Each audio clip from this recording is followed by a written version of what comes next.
തൂത്തുക്കുടി അല്ല, കോവിൽപ്പട്ടി നഗരമധ്യയാണ് ഇപ്പോൾ നമ്മുടെ ക്യാമറ ചലിക്കുന്നത്.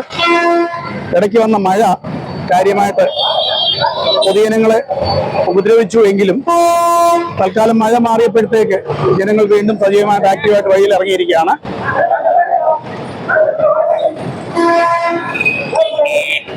ഇപ്പോൾ സമയം 2 മണിയായി. എന്നാൽ വൈകുന്നേരം ഒരു 5 മണി കഴിയുമ്പോൾ ഇവിടെ എങ്ങും നമുക്ക് ഒന്ന് കാല് കുത്താൻ പോലും ഇട കിട്ടുമെന്ന് തോന്നുന്നില്ല. കാരണം ഈ സാധാരണക്കാരൊക്കെ, കൂലിപ്പണിക്കാര്, അങ്ങനെയുള്ള ആൾക്കാരൊക്കെ ഉണ്ടല്ലോ, അവരൊക്കെ വൈകുന്നേരത്തെ പണി കഴിഞ്ഞ് ഇന്നത്തെ ദിവസം ചിലപ്പോൾ നേരത്തെ പണി അവസാനിപ്പിച്ച് ഈ കുടുംബസമേതം നഗരത്തിലേക്ക് പർച്ചേസിങ്ങിന് ആയിട്ട് ഇറങ്ങുന്നത്. ഇത് നഗരത്തിന്റെ പൂർണ്ണ രൂപമല്ല, നഗരത്തിന്റെ ഏതോ ഒരു പോർഷൻ അത്രേ ഉള്ളൂ, അല്ല ഫുൾ രൂപമല്ല.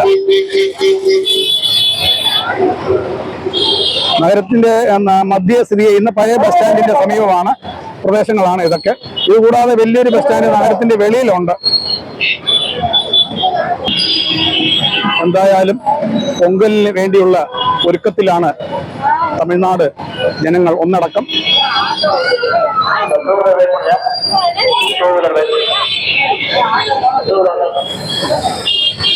മുമ്പേ ഞാൻ പറഞ്ഞ പോലെ വൈകുന്നേരം ഒരു 4 മണി കഴിഞ്ഞാൽ ഇന്നേ ദിവസം ഒരു രാത്രി 10 മണി വരെ, ചിലപ്പം 11 മണി വരെ വ്യാപാര മേഖലയെല്ലാം സജീവ ഉണർവിലായിരിക്കും.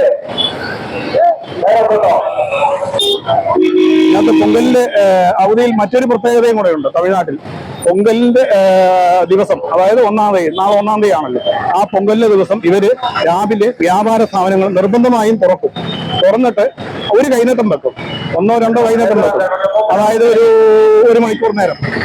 എന്നിട്ട് ആ കൈനീട്ടം വെച്ച് കഴിഞ്ഞ് മാത്രമേ ഉള്ളൂ വീണ്ടും കട അടച്ച് അവർ വീടുകളിൽ പോവുകയുള്ളൂ. കാരണം അവർക്ക് 1-ാം തീയതിയായിട്ട് ആണ്ടുപറപ്പല്ലേ, ആണ്ടുപറപ്പ് 1-ാം തീയതിയായിട്ട് വ്യാപാര സ്ഥാപനം പൂർണ്ണമായിട്ടും അടച്ചിടാൻ പാടില്ല എന്നൊരു വിശ്വാസം. പോരാത്തതിന് അന്നേ ദിവസം അവരുടെ വ്യാപാര സ്ഥാപനങ്ങളിൽ അല്ലെങ്കിൽ പൂജയും കാര്യങ്ങളൊക്കെ നടത്തണം എന്നുള്ള ആചാരങ്ങൾ,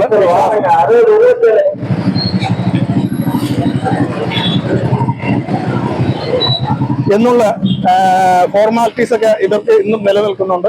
പോലീസുകാരനാണെങ്കിൽ കയ്യിൽ കൈ വെച്ചാണ് വിളിച്ചു പറയുന്നത്, അനൗൺസ്മെന്റ് ചെയ്യുന്നത്. ഇവിടെ സിഗ്നൽ കണ്ടില്ല, പോലീസുകാരൻ മൈക്ക് കൈ വെച്ചിട്ടാണ് വിളിച്ചു പറയുന്നത്. ബസ്സിലൊക്കെ നിറച്ച ആളുണ്ട്. ഇതെല്ലാം ഈ പൊങ്കലിന് പർച്ചേസിന് വേണ്ടി ഇറങ്ങിയവരാണ്. ഇതൊക്കെ നഗരത്തിന്റെ ചുറ്റുഭാഗ പ്രദേശങ്ങളിൽ, ഗ്രാമങ്ങളിൽ കൂടി ഓടുന്ന ബസ്സുകളാണ്. പിന്നെ ധാരാളം മിനി ബസ്സുകളും ഇവിടെ കാണാനുണ്ട്.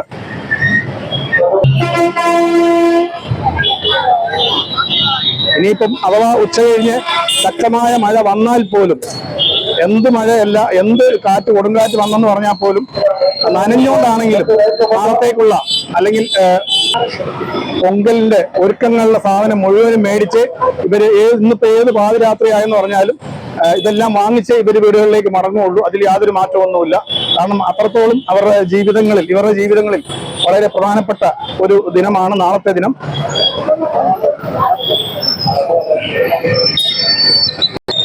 പണ്ടൊക്കെ പൊങ്കൽ ആഘോഷം എന്ന് പറയുന്നത് 10 ദിവസമായിരുന്നു. ഇന്നിപ്പം മനുഷ്യർക്ക് എല്ലാവർക്കും ജീവിതത്തിൽ ഭയങ്കര തിരക്കില്ല, അതുകൊണ്ട് 10 ദിവസമൊന്നും ആർക്കും സമയമില്ല. ഒരാഴ്ച കൊണ്ടാണ് ആഘോഷിക്കുന്നത്. ഒരാഴ്ചയും ഗവൺമെന്റിന്റെ തലത്തിൽ, നമ്മുടെ ഓണാഘോഷമൊക്കെ കേരളത്തിൽ ഒരാഴ്ചയൊക്കെ ഉണ്ടല്ലോ എന്ന് പറയുന്ന പോലെ പൊങ്കൽ ആഘോഷം ഗവൺമെന്റിന്റെ തലത്തിൽ തന്നെ ഒരാഴ്ചത്തോളം ഉണ്ട്. ഇപ്പൊ നാളെ മുതൽ വിദ്യാലയങ്ങളും സർക്കാർ ഓഫീസുകളൊക്കെ 3-4 ദിവസം, വിദ്യാലയങ്ങളും ഈ ആഴ്ച മുഴുവൻ ലീവായിരിക്കും ഇനി നാളെ മുതൽ. എന്നാൽ സർക്കാർ ഓഫീസുകൾ 3 ദിവസത്തേക്ക് ലീവാണ്. തൈപ്പൊങ്കല്, പിന്നെ മാട്ടുപൊങ്കല്, പിന്നെ വേറെ ഒരെണ്ണം കൂടി ഉണ്ടല്ലോ, പോകിപ്പൊങ്കലോ, അങ്ങനെ 2 ഒരെണ്ണം കൂടി ഉണ്ടല്ലോ. അങ്ങനെ തുടർച്ചയായിട്ട് 3 ദിവസം ഗവൺമെന്റിന്റെ സ്ഥാപനങ്ങളെല്ലാം നാളെ മുതൽ ലീവിലാണ്. ഇത്തരം അവധികൾ നമ്മുടെ കേരളത്തിൽ ഒരുമിച്ച് കിട്ടുവാണെങ്കിൽ നമ്മുടെ ജനങ്ങൾ നല്ലൊരു ശതമാനം വിനോദയാത്രയ്ക്ക് പോവുക, അല്ലെങ്കിൽ ബന്ധുമിത്രാദികളെ കാണാൻ പോവുക എന്നൊക്കെ ഇവര് ചെയ്യും. പക്ഷെ തമിഴരെ സംബന്ധിച്ചിടത്തോളം, തമിഴ്നാട്ടുകാരെ സംബന്ധിച്ചിടത്തോളം അങ്ങനെയുള്ള ഈ പൊങ്കൽ ദിനത്തിൽ അല്ലെങ്കിൽ മകരമാസത്തിൽ, തൈമാസത്തിൽ അങ്ങനെയുള്ള ഒരു ചിട്ടയില്ല. കാരണം അവർക്ക് നിർബന്ധമായും പൊങ്കൽ ആഘോഷിക്കണം. ഒപ്പം തന്നെ പിറ്റേ ദിവസം കന്നുകാലികൾ ഉള്ളവര്, ആറാണേലും ശരി എന്തൊക്കെയാണേലും ഉള്ളവര് അതിന്റെ പിറ്റേ ദിവസത്തെ ആഘോഷം, മാട്ടുപൊങ്കൽ ആഘോഷം, അതിൽ പങ്കെടുക്കണം. ഈ 2 ദിവസത്തെ പരിപാടി കഴിഞ്ഞ് മാത്രമേ ഉള്ളൂ പിന്നെ അവർ ദൂരോട്ടുള്ള യാത്രയോ അല്ലെങ്കിൽ വിനോദയാത്രയ്ക്കൊക്കെ അവർ തയ്യാറെടുക്കുകയുള്ളൂ. അല്ലാതെ ഒരു കാരണവശാലും അവർ ഈ ഇത്തരം അടുപ്പിച്ച് 3 ദിവസങ്ങൾ അവധി കിട്ടിയെന്നും പറഞ്ഞ് അവർ വിനോദയാത്രയ്ക്ക് പോകാൻ തയ്യാറാവുകയില്ല. എന്തായാലും അടുത്ത് നഗരത്തിന്റെ പുറമെ ഒരു വെജിറ്റബിൾ മാർക്കറ്റ് ഉണ്ടെന്നാണ്. ബസ് സ്റ്റാൻഡ് നഗരത്തിന്റെ പുറമെ ഒരെണ്ണമുണ്ട്. ബൈപ്പാസിൽ വലിയൊരു ബസ് സ്റ്റാൻഡ് ഉണ്ട്. അവിടെയൊന്നും ഈ പറയുന്ന റഷ് ഒന്നുമില്ല.